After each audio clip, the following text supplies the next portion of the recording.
The first game week of 2024 is here, which means the first game week press conference has taken place. Yeah, bring it on. Which means the first what? Depth chart. The first depth chart. Okay, depth charts don't matter, but Coach Freeze did have some interesting things to say today, including you might see 3 left tackles in the Alabama A&M game. He's Zach Blackerby. I'm Brad Law. Not Zach and Bram, but Zach and Brad. And it's an inside joke. Go back and watch a few shows ago. You could see Dylan Wade back at left tackle. Could see Percy Lewis at left tackle. Could see Tyler Johnson at left tackle against Alabama A&M in just 5 days. Yeah, they even opened up the window to, if it is D Wade at left tackle, Braden Joyner sounds like he's getting some reps there at left guard too. So, I mean, it sounds like to me, and based off of the depth chart, that doesn't matter, as you said, and what Freeze said, but it's going to be what we've seen all offseason with Percy at left tackle, Dylan Wade at left guard to start the game. I guess that's the assumption. And then a few drives into it, I think we see some different combinations. And Freeze said, hey, it's real life. The resume that matters is the film, what you put on film. And he said it's going to take a few weeks for a few things to happen. One, for them to solidify the offensive line and what they want to do there, as well as to figure out who this team is in general, Brad. So, yeah, and part of that is obviously going to be who steps up at left tackle. I mean, that's a crucial position for this team. We can think through some of the teams that Auburn's had in just recent history and how, they don't really form fully. They don't really fall into their identity. No, right. Until the first few weeks of the season. Good teams and bad teams are kind of that way. The tackles are interesting, Zach. In the limited amount that we've been able to see and things that you have heard, do you think this is 3 guys? It's clearly 3 guys playing at the same level. But I'm trying to think of how to ask this. Is it 3 guys playing at like a level 8? Or is it nobody playing at a level 8? 3 guys are playing at like a level 6, and they're needing somebody to move up to a level 8 or 9. Yeah, I think it's the latter. I think they're waiting for somebody to step up and take the job. I think they've made it very clear that it is an open competition still at this point of the year, and they don't know what they're going to do. I legitimately believe that. And I think they're begging for somebody to step up and take it. And I don't think it's just left tackle. I think if somebody specifically steps up at left guard, I think it might make that decision for them. We'll see, because they got to put D Wade on the field. So to me, it's a public call out to Percy, to Tyler Johnson, and saying, hey, if one of you guys wants this job, it's yours. Just grab it. Just take it. And I don't think anybody's really taken it yet. So you think it's more necessity because, and let's just, like, Percy was the guy that we all thought forever was the left tackle. He was like the de facto guy when he transferred from Mississippi State.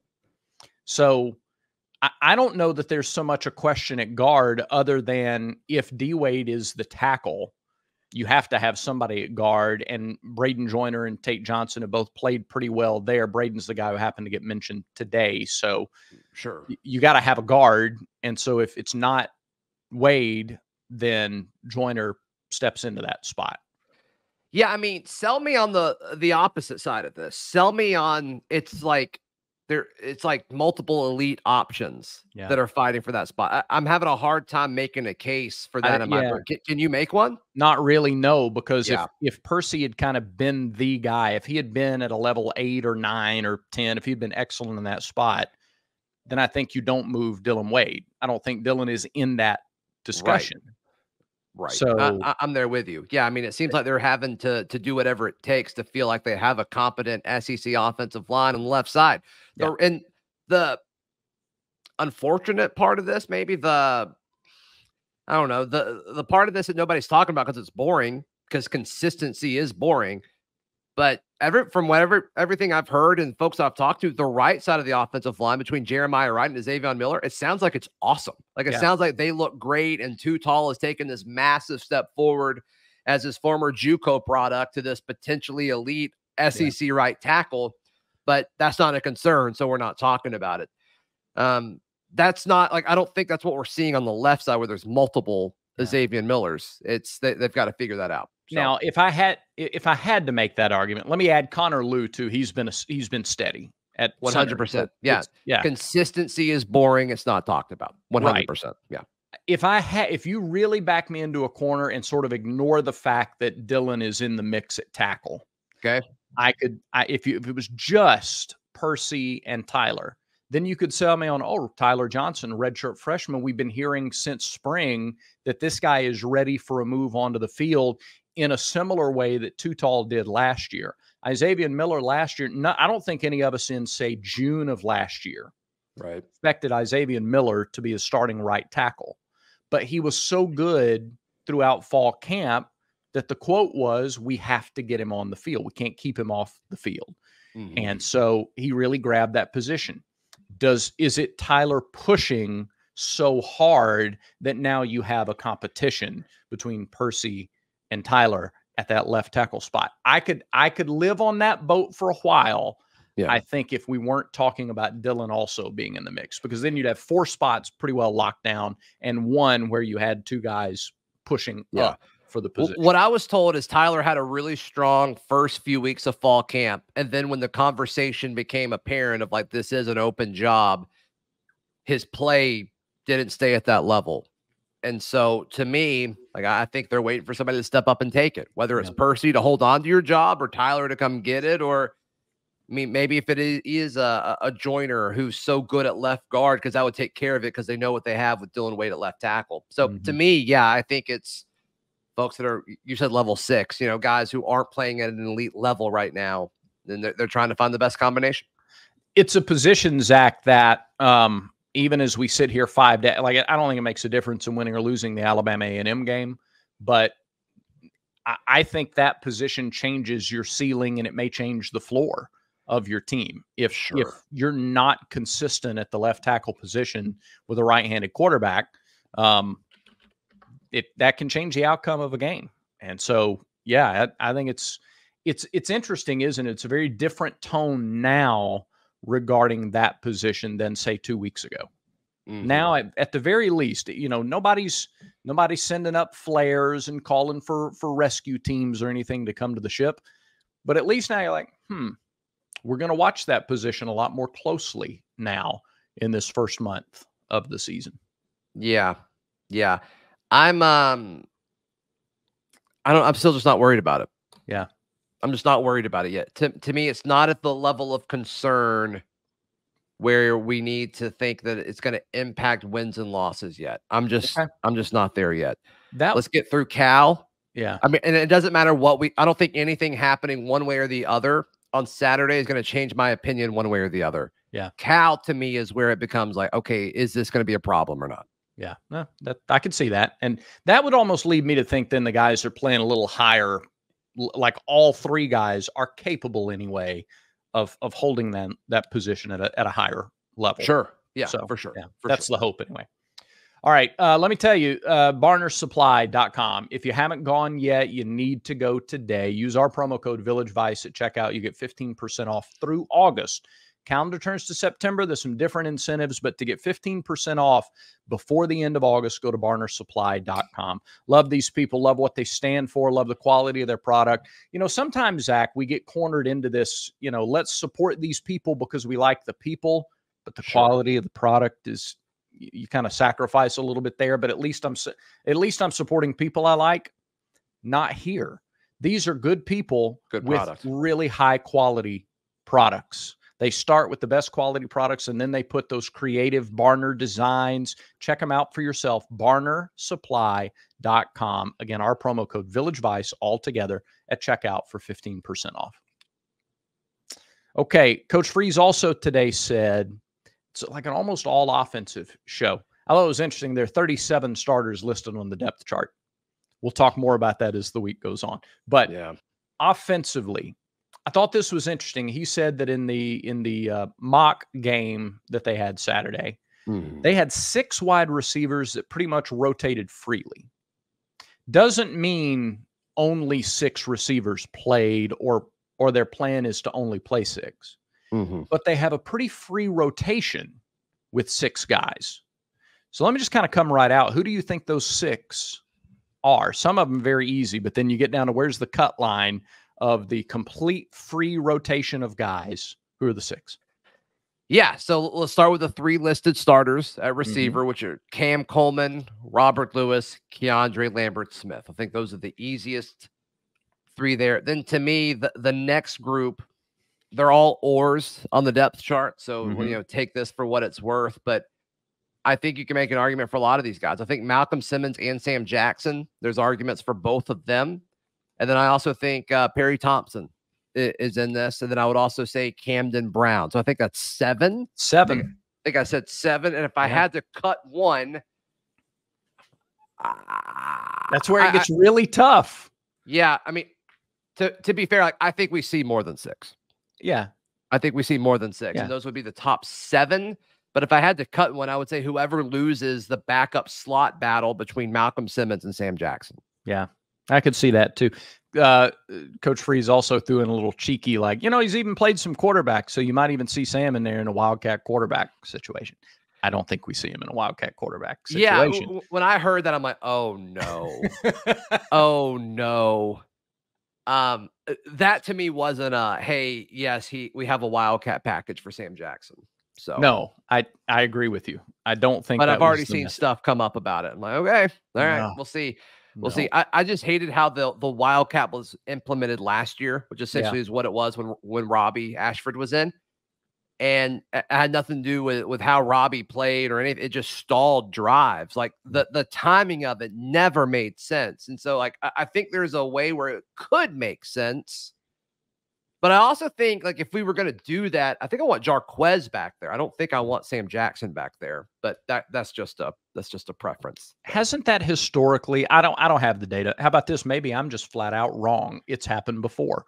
But I would think if we had data that showed Wildcat success, it generally comes when it's the running back taking the snaps a lot more than a second quarterback. I know it worked for Georgia Tech on their first touchdown drive against Florida State last week, but most of the time it's a running back. I like the idea of a Wildcat as a short yardage thing. Mm-hmm. And to me, it makes more sense to have a stronger ball carrier there. But that's just a philosophical preference. I mean, I'm sure both can work. And Sam Jackson would make sense because he's done that before. But yeah, to me, I'd rather Peyton be at quarterback every snap.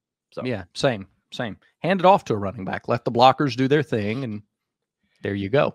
Right. Let's not be cutesy. Let's just line up and beat people. That'd be just fine. Yeah, that's a great recipe. I love that.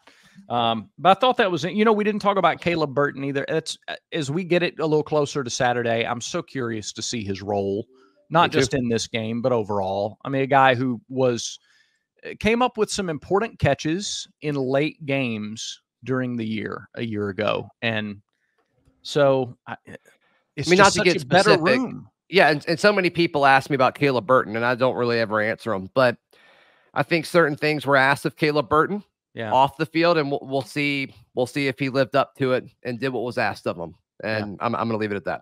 All right, fair enough. Row back before we get into the next part of the conversation.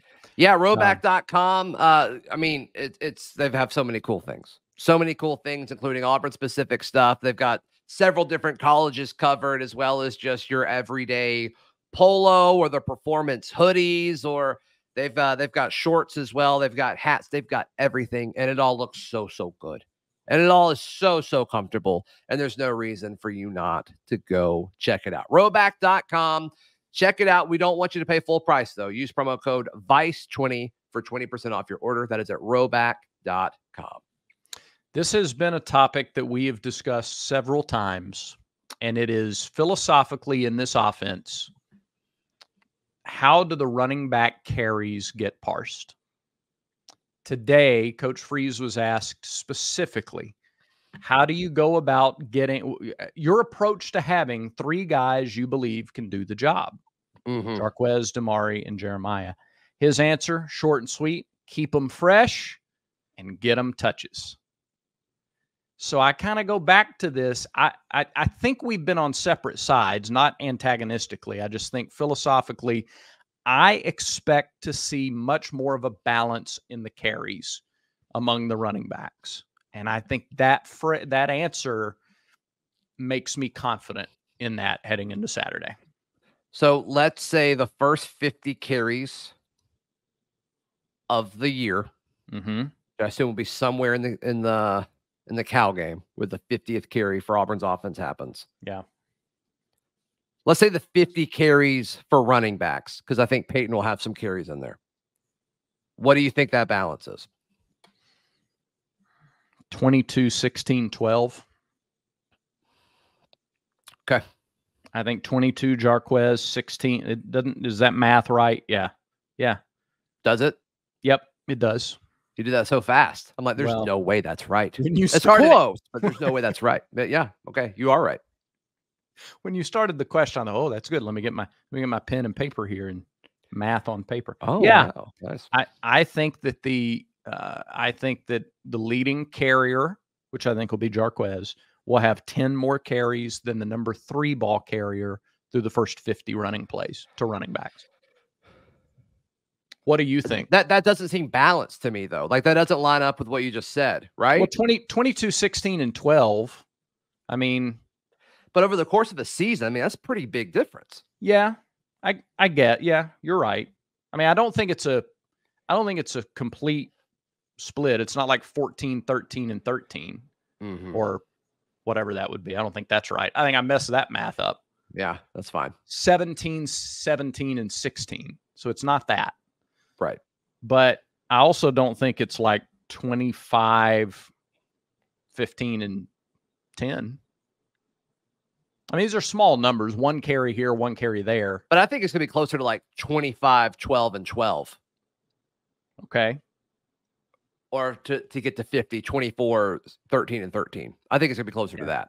Okay. So you think 2 and 3 are almost identical? I think they will be. I think it'll be situation and game plan. Yeah. Okay. All right. And I think Jarquez is, I mean, I think Jarquez just has a much larger role because, I mean, he's better than the other two. Okay. He is. I do think we're forgetting how very good Jarquez is. He's first team All SEC for a reason. Consistency is boring. Yeah, you're right. Is that the tagline for the 2024 Auburn Tigers? Consistency is boring. Maybe, but consistency wins things. And so, let's do that. I think Hugh Freeze would take a boring offense that was consistently moving the ball every single week if he could. So, how much do you want to see Auburn run the ball in game 1? I want Auburn to run their normal offense. I don't think you worry about like, okay, the matchup is, it's Alabama A&M. You should be able to run the ball, whatever. Like, I think Auburn needs to focus on like what Auburn does best and how you get better, regardless of who you're playing. So to me, I think you try to be as balanced as possible going into Alabama A&M. I don't think you try to hide anything because you got to worry about Cal coming in. And just run your offense. Yeah. Run your offense. Don't overthink it because you're going to have a different game plan against Cal anyway. So to me, I think you run it around half the time and you pass it around half the time. I don't think that's what we'll see. I think they're going to run it more than they throw it. Yeah. Especially when the backups come in. But I would like to see a really solid split. All right. My buddy Matt, who watches the program religiously, texted me this morning. Yeah. Said, Matt. 35 passes. That's what I want to see. 35 pass attempts in game 1. Do you think they get anywhere close to 35 pass attempts? If they want to.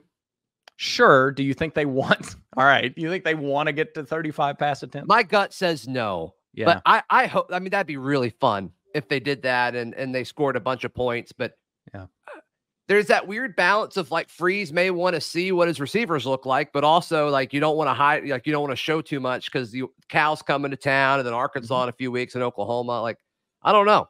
Yeah. But you can't learn who you are unless you do that stuff. So Auburn has played Alabama A&M twice. Let me give you the team stats.